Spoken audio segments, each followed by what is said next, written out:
Welcome to the Out of Bounds podcast. This is your host, Jabril McKeithen. Just wanted to shout out Anchor real quick. Thank you guys, Anchor. If you guys don't know what Anchor is a free streaming website. It allows you to create and edit your own podcast right from your phone, y'all. Right from your phone or your computer, whichever one y'all choose to do. It is free, which is who doesn't love free, man? Who don't love free? But Anchor will also distribute your podcast for you on streaming sites such as Apple Podcasts, Spotify, and many other podcast sites that you probably don't know about or just are unaware about. If you didn't know, also, Anchor will allow you to make a little bit of money from your podcast as well, which is always a great thing. We love to do that. And it's basically just everything you need to make a podcast. It's just right in there. If you guys are interested, go check it out. Download the free Apple or Anchor app, and then you could go to anchor.fm to get started and start editing your stuff. All right, y'all. Let's get into the podcast with your host, Jabril McKeithen. Welcome to the Out of Bounds podcast.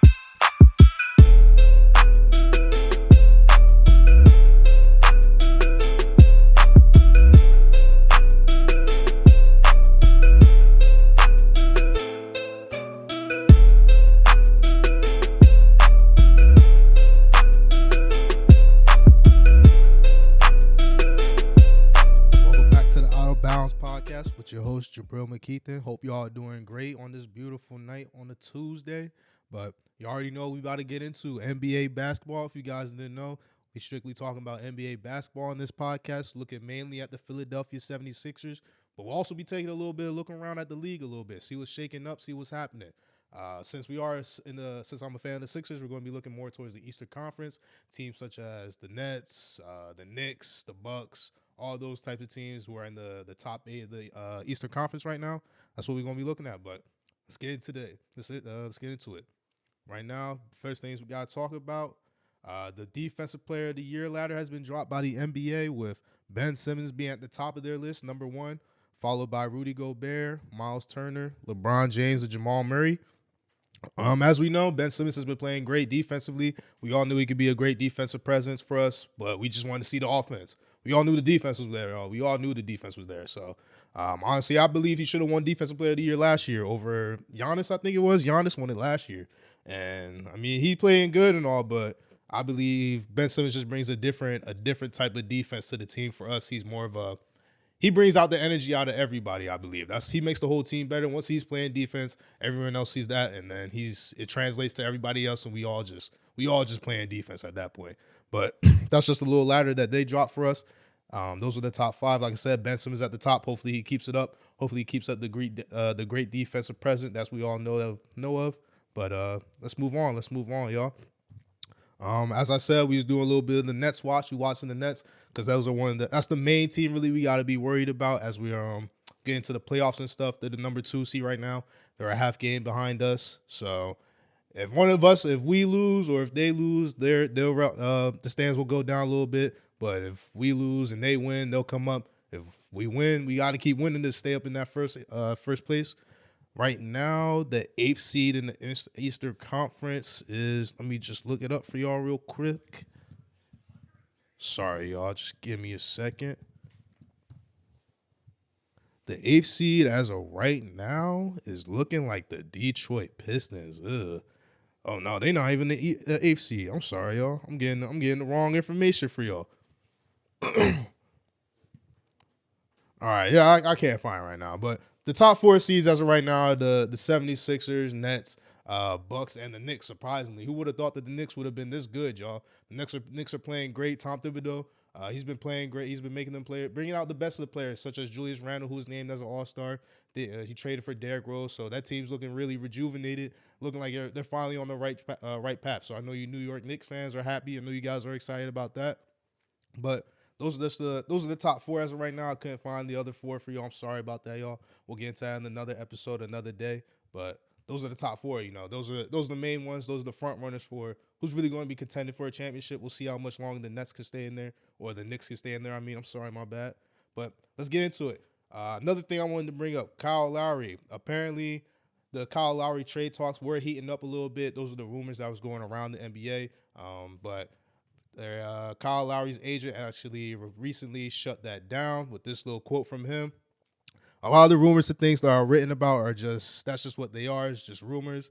What happened today with Kyle Lowry, there's a story today that he's pushing to go to Philadelphia. That's just not true. That story came out today, and so I had to get on the phone with the president, Masai Ujiri, and the general manager of the Toronto Raptors, Bobby Webster, and make sure they knew that certainly wasn't coming for us. Um, Kyle Lowry, I'm kind of iffy about him. I'm not too sure if that's really the trade target that we need to be looking at for the Sixers personally. He's good, but he isn't an aging player. He's an aging player right now. If we're gonna trade for something, like I said in the other video, I believe it should be Zach LaVine. He's more of a younger player. He fit in perfectly with us. He could be a 20 point per game type scorer for us. Someone who could just get his own shot whenever we need it, come down to crunch time, give it to him or Joel Embiid. But let's look at Kyle Lowry's stats right now. He's averaging 18 points per game. That's still nice. That's solid. 6.6 assists per game. Shooting 46.6% from the field and 40 from three. So I wouldn't be mad if we got him, but I feel like if we're gonna make any type of move that's gonna be big for a big name player, it should definitely be for a Zach LaVine type of player rather than a Kyle Lowry. Because where does he really come in for us? Does he come off the bench? Will he start for us? What really happens with him? What happens with Ben Simmons? Is he the point guard still? Is he going to move to the power forward? Is he going to move to the small forward? So it's kind of iffy as to what happens with Kyle Lowry, especially in terms of who we trade him for. If we trade, probably going to have to trade Danny Green, Seth Curry, because they're probably going to want some shooters on their team. Danny Green is on an expiring contract. That's why he's such an attractive trade piece. And then we're probably going to have to get rid of one of our younger guys, such as Tyrese Maxey or Shake Milton. We'll probably have to give up. But hopefully that's not the case. Hopefully we don't end up doing that, because right now, if you guys didn't watch the game, which we're about to get into, the bench is looking great. They're getting to a rhythm finally. We're looking like our team is finally clicking. We're getting there. Shake Milton's being healthy again, so he's making the bench look way better than what it usually is. But other than that, y'all, let's get into the game last night. Sixers versus Pacers. Mike Scott was starting in place of Tobias Harris, who was still a little bit injured, still a little roughed up. He's still questionable for tomorrow's game against the Jazz, so we'll see what his status is. But that's who we started in place of him. And something I wanted to look at for the matchups of this game was Joel Embiid versus Miles Turner. And I personally knew Joel Embiid was going to cook him. I knew that was barbecue chicken with some extra blue cheese on the side, ranch dressing, whatever you like to put on y'all wings, man. Whatever y'all like to put on y'all's. But whatever y'all like, that's what it was at that point. He was just asking for all of it. But let's get into it. Let's get into the main game. What I noticed, what I saw for most of the part. The Pacers started off a little bit stronger than us. We were looking a little slow, getting into our rhythm. Coming off the OT loss to the Cavs, I knew it might have been. Hopefully, he wasn't coming off that loss with the same type of energy at the end of the game, coming off a little sluggish, a little slow, a little upset with the calls that we weren't getting towards the end. If y'all look on Twitter, I'm sure you guys will see the one clip where Ben Simmons was called for an offensive foul that clearly wasn't an offensive foul, and Shake Milton hit the three. So hopefully, I was hoping it wasn't going to be one of those games where we play bad because of the last game, you know. But we started off a little slow. We were getting some pretty good shots. They just weren't falling, but we just got to keep playing. They kept playing, and then finally we went on a quick 10-0 run on the Pacers, and we got put up by 3. I believe it was 19-16. We were looking good. Danny Green was finally hitting his shots. He's one of the pieces I really hope starts hitting his shots, because if he does, then our team is going to be great, because he's still playing good defense. And he's getting the steals. He's making he just needs to hit his shots, man. If Danny Green can hit his shots, we can go far with this team. Seth Curry, I know he should be hitting his shots too, but as I've said before, as I keep saying, he's playing off of COVID. As we know, he's a 50-50, 100% from the free throw line. So we know what he's capable of doing, but once COVID gets in the way, we're not. We probably haven't felt it as badly as he has. He said he wasn't feeling too good, but I'm sure he's still not fully recovered. I believe he's not. I'm sure we're not getting the full Seth Curry that we all know and love, but we just got to give it some time. I'm sure it will be good. And then towards the end of the first, Doug McDermott was kind of getting a little hot. I honestly thought he was going to kill us. I thought he was going to kill us for the whole game, honestly. I think he finished the first quarter with like 9 or 11, and he was hitting his shots, getting to the basket, being aggressive, and it looked like he was going to be the one piece that was going to keep them in. But towards the end, we finished the quarter off 33-32 at the end of the first. The bench unit came in, was able to keep us up into the game, which was good. I know a lot of questions have been about our bench. How good is our bench? Is it really going to be able to keep us up? Is it going to keep us in the games? And then is the bench going to be able to keep the starters on the bench, when they come in? How long can we keep our bench in for us to keep scoring points, keep playing defense, keep playing at an aggressive level? And tonight, as we see, that's what we did. Y'all will see. That's what we ended up doing. But let's get into the second quarter. That's just the first quarter. We ended up 33-32, as I said. But in the second quarter, the defense was playing good, and then Shake came off the bench with a quick 11 points. It was looking crazy. He had an and 1-3, which was crazy. That looked beautiful. I don't know if you watched this, Shake, man, but I love what you're doing. You a Lou Williams 2.0, but you better than Lou. If you watching this, man, I got all the respect for you. Keep playing the way you playing. He's definitely candidate for 6th man of the year at this point if he could keep playing up like this. But that's just how it was in the beginning of the second quarter. And then another thing I kept noticing was Joel Embiid kept getting doubled, and that was asking for trouble because we got shooters now. Last year we didn't have shooters. We had Al Horford, which was a questionable signing. I know all Sixers fans were mad about that signing. We had Jimmy Butler and said no, we should get Al Horford for our defense, but that was a pretty questionable move. But we were able to get rid of him, get Danny Green for him, and now we got a team full of shooters. So doubling Joel Embiid is you asking for some trouble. You're either going to get bodied in the post by Joel Embiid, or you're going to get killed by our three-point shooting, especially for on a night where we're hitting our threes, which is exactly what happened tonight. Tonight we were really able to see what our team is capable of when we hit our shots. We were looking really good out there. We were looking very fluent. The threes kept falling for us. A lot of wide open threes. One of the players I want to shout out is definitely Korkmaz. He's been coming alive in the last couple of games. He finished with 6 of 13 from the three-point line, finished with 19 points. That's what we love to see, man. We love when he's wide open, he's got to hit those shots. He was getting a whole bunch of wide open shots and just looking good. So he's got to keep that up. The last game before, or against Toronto, I believe, he filled in as a starter. He's got to keep shooting like that because he can shoot the lights out, man. So if he keep that up, we'd be looking good. But one little highlight I wanted to post it. I know you guys seen it. If you guys are Sixers fan, I don't know if the regular NBA seen it, but Shake Milton dropped Miles Turner. He dropped him. He dropped him into a pit. He went flying. He went out of my TV screen, my computer screen. I was watching on my computer, y'all. My bad, my computer screen. But he went flying out of my computer screen. I said, where did that boy go? I'm looking for him left, right, up, down. I couldn't find him. He was gone. Shake Milton hit the mid-range, switched it, went back on defense, played it cool like nothing even happened. But that was a cool little thing to see. Shake Milton was eating them boys up. But in the second, we really started to turn it up a little bit. We went up by 17. We're up by 61 to 44 points.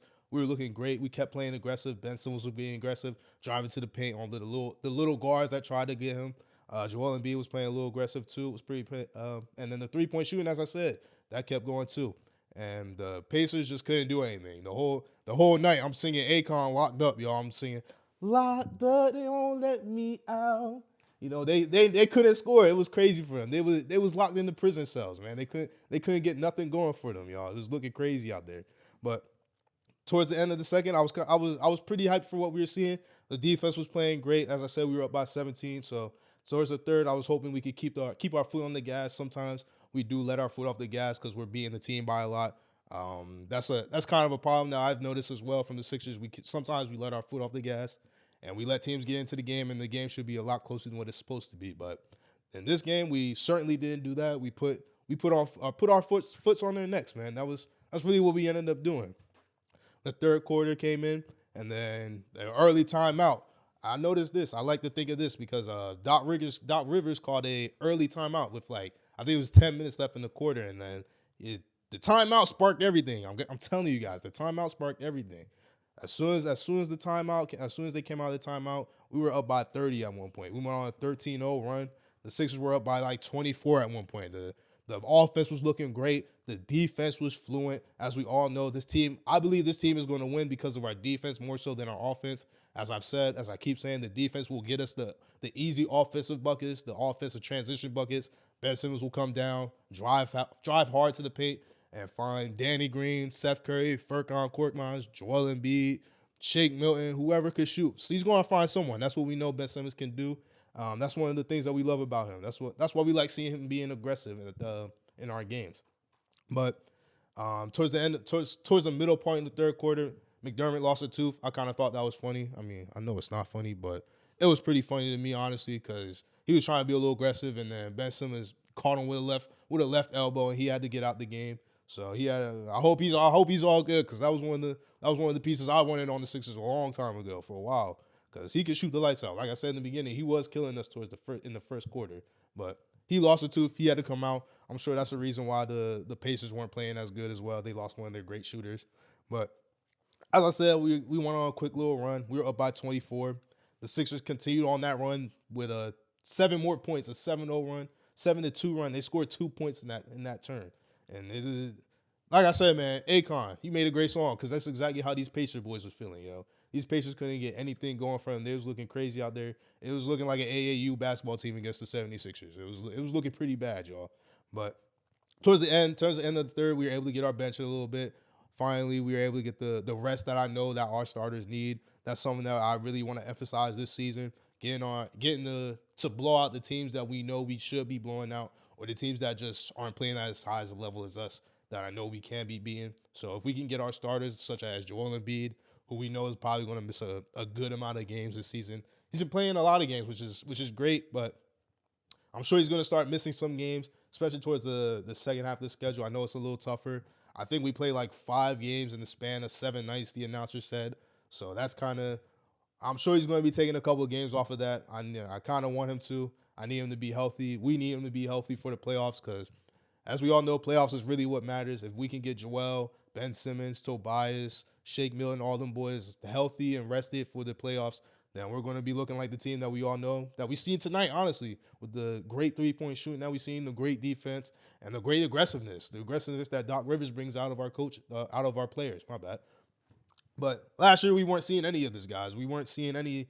We thought the Sixers would never get this far. We didn't even think we could trade Al Horford, but I'm so happy to see that where we are right now. I'm so happy to see this. We just have shooters, man. We have guards. We have shooters. We got people who can shoot. I know we loved defense last year, but we couldn't shoot for our lives. Joel Embiid wasn't hitting that many threes. We had Shake Milton, but he was honestly probably our fourth best player after Tobias, Joel Embiid, and Ben Simmons. But now we have so much potential based off of how much we can shoot. We can shoot the lights out of teams, man. We have so much potential, man. So I just hope we just got to stay healthy at this point. As I said, Joel Embiid has to stay healthy. Ben Simmons, Tobias Harris, all them boys, they all have to stay healthy. So we gotta see what happens. And then towards the fourth, I'm gonna be honest with y'all, we were blowing them out. I didn't really watch the fourth that much, but from what I seen, Shake Milton was still in there. He finished the game with 26 points. So he played great tonight. That's what we need to see from Shake. As I said before, he can really get us those 18 points that the bench needs. He's one of the scoring guards that can get the offense flowing for the bench and just keep us in the game while with the other bench pieces that we have. Dwight Howard was playing aggressive, getting a couple of dunks, getting offensive rebounds, looking great out there, looking like a blast from the past. He's looking great. Korkmaz, as I said, finished with 19 off the bench. Great. That's what we love to see. 6 of 13, as I said before. He's looking great. Got to keep that shooting up, that hot streak up.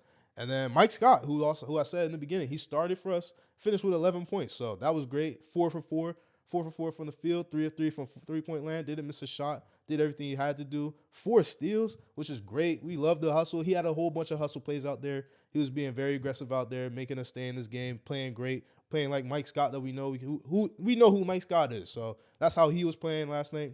And Joel Embiid finished with 24, 13 rebounds, 5 assists. I like to see Joel Embiid passing from the double teams. It looked great out there. He recognized the double, was able to get to an open man, and then from there it was just ball movement, or it was a wide open shooter who could shoot the lights out, and then we were good from there. But it was nice to be able to see the passing ability from Joel Embiid. We usually don't see that. We just see the dominant aggressiveness in the paint, and that's exactly what he did to Miles Turner last night in this game. That's what we were able to see. And then Ben Simmons finished with 18 points, 6 rebounds, 2 assists, 2 steals, playing great out there. He had 4 turnovers though. He's got to minimize those turnovers, but in a win like this, the turnovers really matter. I mean, I know in playoff games I shouldn't be saying that, but in a win where we're blowing the teams out by at one point we're up by 30. So if we can do that, then the turnovers really won't matter.